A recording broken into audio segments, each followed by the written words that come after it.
A very good evening to all. ICR net series के episode number 10 का topic clinical biochemistry है। आज के इस एपिसोड में clinical enzymology, liver function test LFT and kidney और रीनल फंक्शन टेस्ट आरएफटी के बारे में हम डिस्कस करेंगे।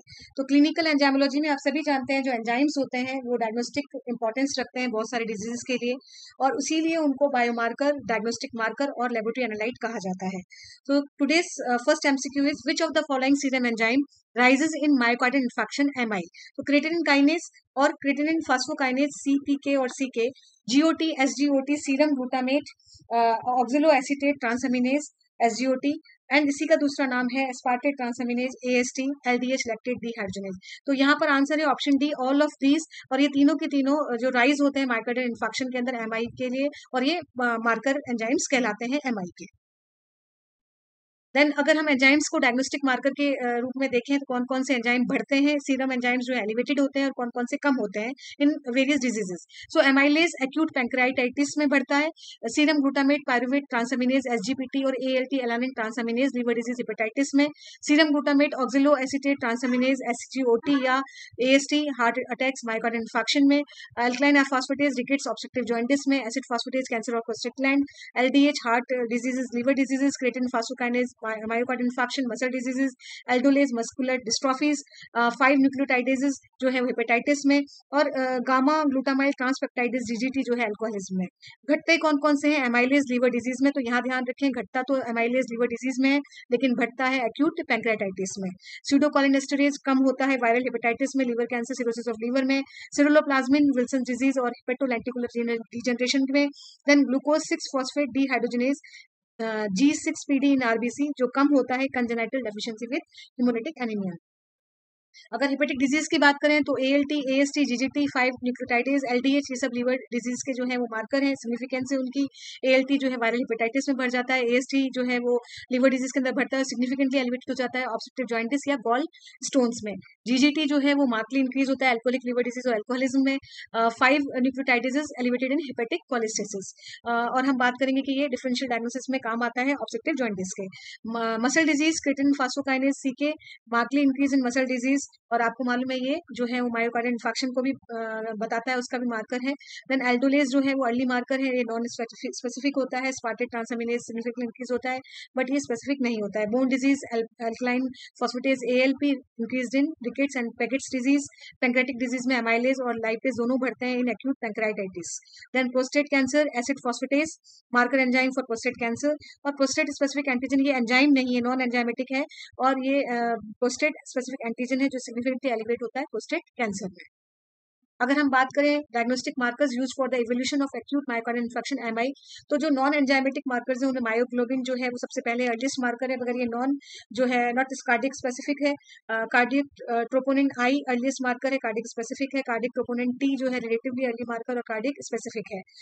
एंजाइम्स के बारे में बात करें तो सीपीके यानी क्रेटिन फास्फोकाइनेज या क्रेटिन काइनेज जो है वो कार्डिक स्पेसिफिक है, अर्ली मार्कर है, और इसका जो आइसो एंजाइम 2 होता है एमडी CPK2 जो है इसका एमआई का अर्लीस्ट मार्कर होता है। लैक्टेट डीहाइड्रोजनेज जो एंजाइम है उसका LDH1 जो होता है वो एमआई का मार्कर होता है, थोड़ा लेट मार्कर है लेकिन कार्डिक स्पेसिफिक है, लेकिन AST जो है वो कार्डिक स्पेसिफिक नहीं। In the early stage of myocardial infarction, the most sensitive indicator is the measurement of the activity of. So here answer is CPK, जैसे मैंने कहा earliest marker है CPK, और अभी हम इसके आइसोएंजाइम के बारे में बात करेंगे। तो जो क्रेटिन फास्फोकाइनेज है वो earliest marker होता है मायोकार्डियल इन्फेक्शन का। और अगर हम इसके आइसोएंजाइम के बारे में बात करें तो आइसोएंजाइम क्या है? The multiple forms of an enzyme catalysing the same reaction are isoenzymes और isoenzymes, they however differ in their physical and chemical properties. तो यहाँ इसके 3 आइसोएंजाइम्स हैं और ये डाइमर होता है, बीबी ब्रेन में होता है, एमपी मायोकार्डियम में होता है जो एमआई का जो अर्लीस्ट मार्कर है, और ये CK3 जो है एमएम मसल डिजीज के अंदर यानी कि मसल्स में होता है। देन अगर LDH की बात करें, लैक्टेट डीहाइड्रोजनेज की बात करें, तो इसके 5 आइसोएंजाइम्स होते हैं, टेट्रामर होता है ये, H4 H3M H2M2 HM3 M4।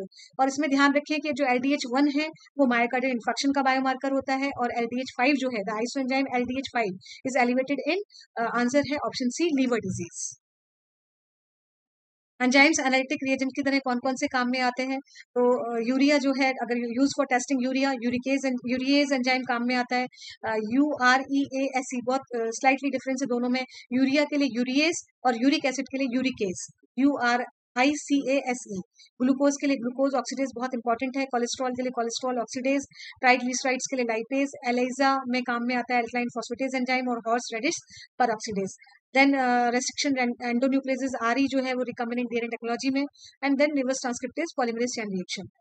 Which of the following marker is use for the differential diagnosis of obstructive jaundice. जैसे कि मैंने पहले ही कहा था कि ये काम आता है एंजाइम 5 एंड न्यूक्लियोटाइडेजेस। तो न्यूक्लियो 5 न्यूक्लियोटाइडेज जो है वो किस में काम आता है, हमने अभी थोड़ी देर पहले ही देखा था कि वो एलिवेटेड इन हिपेटिक कोलिसिस, और ये डायग्नोस्टिक मार्कर है। विच of the following marker is use for the differential diagnosis. So 5 nucleotidase is use for the marker for differential diagnosis of obstructive jaundice. तो ये डिफरेंशियल डायग्नोसिस करता है और ये बढ़ता है ऑब्स्ट्रक्टिव जॉन्डिस के।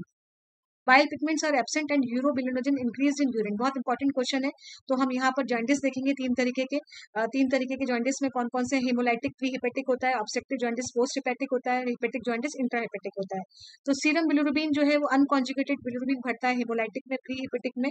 ऑब्स्ट्रक्टिव जॉन्डिस कॉन्जुगेटेड बिलिरुबिन भरता है, और बोथ जो है वो हिपेटिक जॉन्डिस में या इंट्रा हिपेटिक में भरते हैं। वॉन डेन बर्ग रिएक्शन जो है वो इंडायरेक्ट पॉजिटिव होता है हेमोलाइटिक के अंदर, ऑब्स्ट्रक्टिव के अंदर डायरेक्ट पॉजिटिव होता है, और हिपेटिक के अंदर बाइफेजिक होता है। नॉर्मल रहते हैं serum enzymes ALT AST ALP, आप ध्यान रखें हिमोलाइटिक में, और ऑब्स्ट्रक्टिव में ALP जो है वो इंक्रीज ज्यादा होता है, और ALT और AST मार्जिनली होते हैं, जबकि हिपेटिक के अंदर ALT और AST बहुत ज्यादा इंक्रीज होते हैं, ALP मार्जिनली इंक्रीज होता है। बिलिरुबिन इन यूरिन, तो जो बिलिरुबिन है यूरिन के अंदर वो स्ट्रीक नहीं होता हेमोलाइटिक जॉन्डिस में, बाकी दोनों में होते हैं। यूरोबिलिजन यूरिन एक्सक्रीशन होता है हेमोलाइटिक जॉन्डिस के अंदर, प्री हिपेटिक जॉन्डिस के अंदर। सो क्वेश्चन था bile pigments are absent and urobilinogen increase in urine. So answer यहाँ पर हो गया हेमोलाइटिक जॉन्डिस या प्री हिपेटिक जॉन्डिस, जिसके अंदर जो है यूरोबिलिजन एक्सक्रीट हो रहा है, लेकिन जो बाइल पिगमेंट है वो आप देख सकते हैं एब्सेंट है। Jaundice in which serum alanine transaminase and alkaline phosphatase are normal. तो जैसे मैंने अभी कहा आपको कि जो तीनों जो एंजाइम्स होते हैं ये तीनों के तीनों नॉर्मल किस में रहते हैं। Again answer is haemolytic jaundice और pre hepatic jaundice. Next, a mixture of conjugated and unconjugated bilirubin is found in the circulation in. तो आप सभी को मालूम है कि ये दोनों किस में मिलेंगे, बाइफेजिक के अंदर। तो कॉन्जुगेटेड भी होगा और अनकॉन्जुगेटेड जो है वो जो by van den Bergh reaction biphasic भी दिखाता है, और कॉन्जुगेटेड और अनकॉन्जुगेटेड बिलिरुबिन दोनों ही पाए जाते हैं हिपेटिक और इंट्राहिपेटिक जॉन्डिस के अंदर। सो here answer is hepatic jaundice, जहां पे कॉन्जुगेटेड और अनकॉन्जुगेटेड बिलिरुबिन का मिक्सचर मिलता है। Next, ketosis can be diagnosed bye.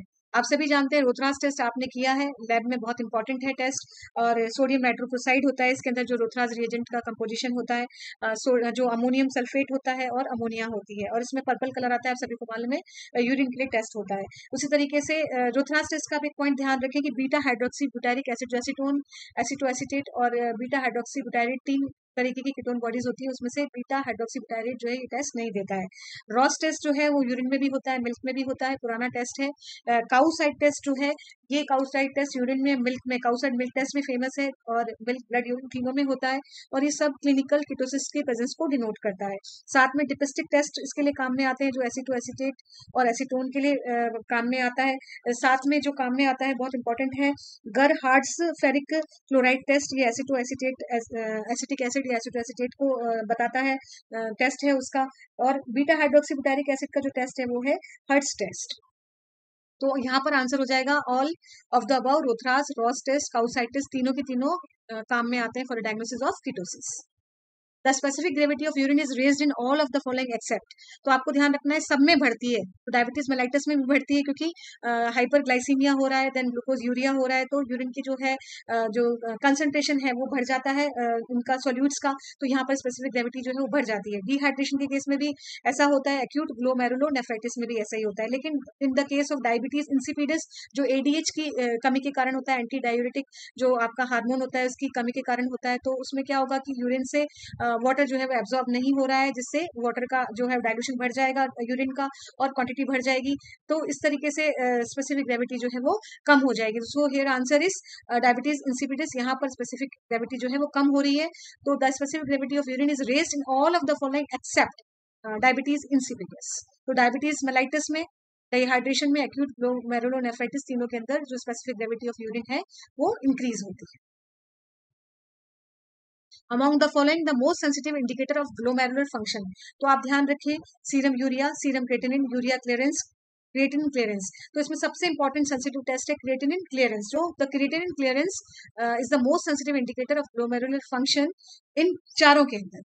और अगर सिस्टिन सी की बात करें तो ये मार्कर है ग्लोमेरुलर फंक्शन का, ये भी बहुत सेंसिटिव मार्कर है, और ये जो है ये प्रोटीन होता है, ये इंपॉर्टेंट बात है। और ये सिस्टिन सी जो है प्रोटीन के साथ जो है क्या बता रहे हैं हमें, ग्लोमेरुलर फंक्शंस को का मार्कर है, जो किडनी फंक्शन टेस्ट को बताता है, बेटर इंडिकेटर है किडनी फंक्शन टेस्ट का क्रिएटिनिन से ज्यादा।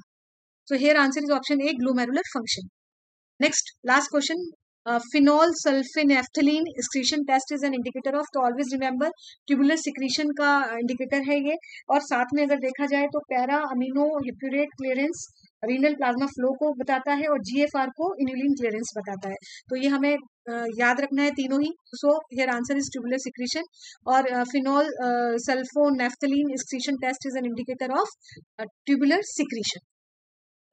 So thanks for watching this video. हमेशा की तरह please subscribe, like and share my YouTube channel, that is Barkha's Vetisphere or Biochemistry by Dr. Barkha Gupta. Thank you so much.